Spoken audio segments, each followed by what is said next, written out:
let's back up a bit. Were you there when they left? Let's She said- exercise, guys. I can't Yoga imagine time. remember the meeting. Let's When was see. it? Nearly 2 years ago, July. A warm, muggy night. We were on a girls' night out at a pub in Seacroft. One of those really big places with lots of rooms and dancing. How do you remember it? I remember Lucy leaving alone. She said she hadn't enough money for a taxi, and she didn't want to miss her bus. They don't run late. I'd had a few drinks, but I remember because I said something about her being careful. The Seacroft rapist was active around then. What did she say? She just gave me that look and laughed. Did you see Terry that night? Did you see him chatting around? I think I saw him there, by himself at the bar, but I don't remember seeing them talking. What did Lucy say later? That she talked to him when she went to the bar for drinks once and quite liked the look of him. Then they met again on her way out and went to some other pub together. Can't remember. I was definitely a bit squiffy. Anyway, whatever happened, that was it. From then on, it was a different Lucy. She didn't have anywhere near enough time for her old friends. Did you ever visit them, go for dinner? A couple of times with my fiancé, Steve. We got engaged a year ago. She held up a ring. The diamond caught the light and flashed. We're getting married in August. We've already booked the honeymoon. We're going to Rhodes. Did you get along with Terry okay? Pat gave a little shudder. No, I don't like him. Never did. Steve thought he was alright, but that's why we stopped going over, really. There's just something about him. And Lucy, she was sort of like a zombie when he was around. Either that or she acted like she was on drugs. What do you mean? Well, it's a figure of speech. I mean, I know she wasn't really on drugs, but just, overexcited. Talking too much. Mind jumping all over the place. Did you ever see any signs of abuse? You mean, did he hit her and stuff? Yes. No, nothing. I never saw any bruises or anything like that. Did Lucy seem to change in any way? What do you mean? Recently? Did she become more withdrawn, seem afraid of anything? Pat chewed on the edge of her thumb for a moment before answering. She changed a bit over the past few months, now you come to mention it, she said finally. I can't say exactly when it started, but she seemed more nervy, more distracted. As if she had a problem, lost on her mind. Did she confide in you? No. We drifted apart quite a bit by then. Was he really beating her? I can't understand it, can you? How a woman, especially a woman like Lucy, can let that happen? Jenny could. But there was no point trying to convince Pat. If Lucy sensed that would be her old friend's attitude towards her problem, it was no surprise that she turned to a neighbour like Maggie Forrest, who at least showed empathy. Did Lucy ever talk about her past? Her childhood? Pat looked at her watch. No. All I know is that she's from somewhere near home. And it was a pretty dull life. She couldn't wait to get away. And she didn't keep in touch as much as she should. Especially after Terry came on the scene. Look, I really have to get back now. I hope I've been of help. She stood up. Jenny stood and shook her hand. Thanks, yes, you've been very helpful. As she watched Pat scurry back to the bank, Jenny looked at her watch too. She had enough time to drive out to Hull and see what Lucy's parents had to say. It was several days since Banks had last stopped in at his Eastvale office, and the amount of accumulated paperwork was staggering, since he had temporarily inherited Detective Superintendent Grisdorf's workload. Consequently, when he did find time to drop by the station late that afternoon, driving straight back after his interview with Jeff Brighouse, His pigeonhole was stuffed with reports, budget revision, memos, requests, telephone message slips, crime statistics and various circulars awaiting his signature.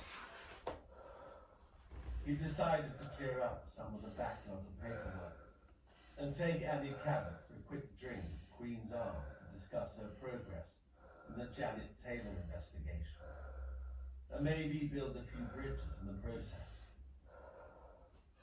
After leaving a message for Annie to drop by his office at 6 o'clock, Banks closed the door behind him and dropped the pile of papers on his desk.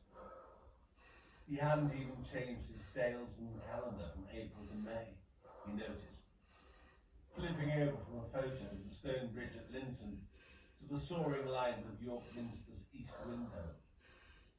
Pink and white May blossom blurred in the foreground. It was Thursday the 11th of May. Hard to believe it was only 3 days since the gruesome discovery of number 35 The Hill. Already the tabloids were rubbing their hands with glee and calling the place Dr. Terry's House of Horrors. And even worse, the House of Pain. They had somehow got hold of photographs of both Terry and Lucy Payne. The former, cropped from a school class picture by the look of it, and the latter from an Employee of the Month presentation to Lucy at the NatWest branch where she worked. Both photos were poor in quality, and you'd have to know who they were before you'd recognise either of them. Banks turned on his computer and answered any email he thought merited a response. Then he picked away at the pile of paper. Not much, it seemed, had happened in his absence. The major preoccupation had been with a series of nasty post office robberies, in which one masked man terrorized staff and customers with a long knife and an ammonia spray. No one had been hurt yet, but that didn't mean they wouldn't be.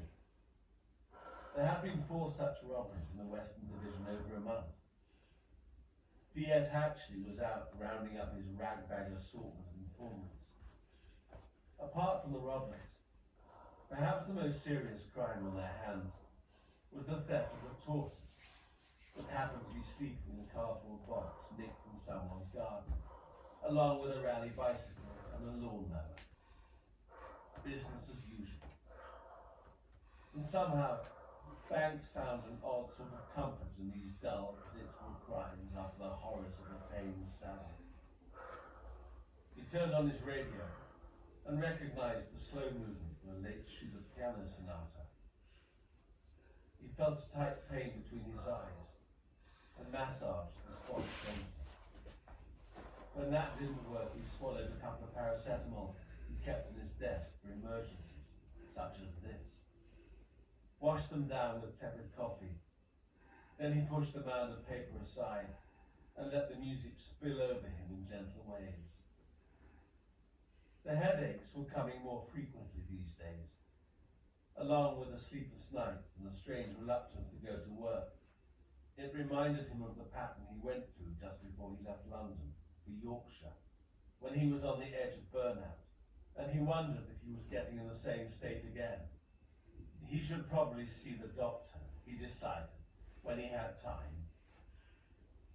The ringing telephone disturbed him, as it had so often before. Scowling, he picked up the offending instrument and growled. Banks, Stefan here. You asked me to keep you informed. Banks relaxed his tone. Yes, Stefan. Any developments? Banks could hear voices in the background. Milgar, most likely, or the Payne house. One piece of good news. We have lifted Payne's prints from the machete used to kill P.C. Morrissey. And the lab reports both yellow plastic fibers from the ropes and scrapings taken from under Lucy Payne's fingernails, along with traces of Kimberly Myers' blood on the sleeve of her dressing gown. Kimberly's blood on Lucy Payne's dressing gown. Yes. So she was down there, Banks said. Looks like it. Mind you, she could explain away the fibers by saying she hung out the washing. They did use the same kind of clothesline in the back garden.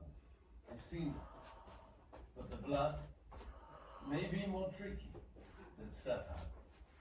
There wasn't very much, but at least it proves that she was down there. Thanks, Stefan. It's a big help. What about Terence Payne? The same. Blood and yellow fibers, along with a fair quantity of P.C. Morris's blood. What about the bodies? One more, skeletal, out in the garden. That makes all 5. Skeletal? How long would that take? It depends on temperature and insect activity, said Stefan. Could it have happened in just a month or so? Could have, with the right conditions. It hasn't been very warm this past month though. But it is possible. It's possible. Leanne Ray had disappeared on the 31st of March. So there was at least some possibility that it was her remains. Anyway, Stefan went on, with plenty of garden left. They're digging very slowly and carefully to avoid disturbing the bones.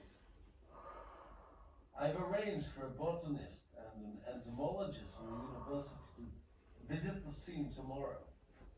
They should be able to help us with time of death. Did you find any clothing with the victims? No, nothing of a personal nature. Get to work on identifying that body, Stefan. And let me know the minute you have anything, even if it's negative. Will do. Banks said goodbye to Stefan and hung up. Then he walked over to his open window and sneaked for his cigarette.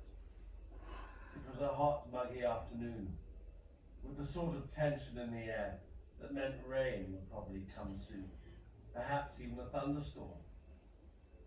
Office workers sniffed the air and reached for their umbrellas as they headed home. Shopkeepers closed up and wound back the awnings. Banks thought about Sandra again. How when she used to work at the community centre down North Market Street, they would often meet for a drink in the Queen's Arms before heading home. Happy days, or so they had seemed. And now she was pregnant with Sean's baby. The Schubert piano music played on, the serene and elegiac opening of the final B-flat sonata. Banks's headache began to subside a little.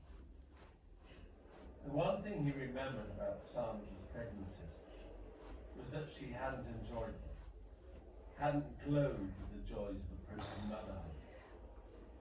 She had suffered extreme morning sickness, and though she didn't drink or smoke much, she continued to do both, because back then nobody made such a fuss about it. She also continued to go to galas and plays and meet with friends, and complained when her condition made it difficult or impossible for her to do so. While pregnant with Tracy, she had slipped on ice and broken her leg in her 7th month, and spent the rest of her confinement with a cast on. That, more than anything, had driven her crazy, unable to get out and about with her camera, the way she loved to do.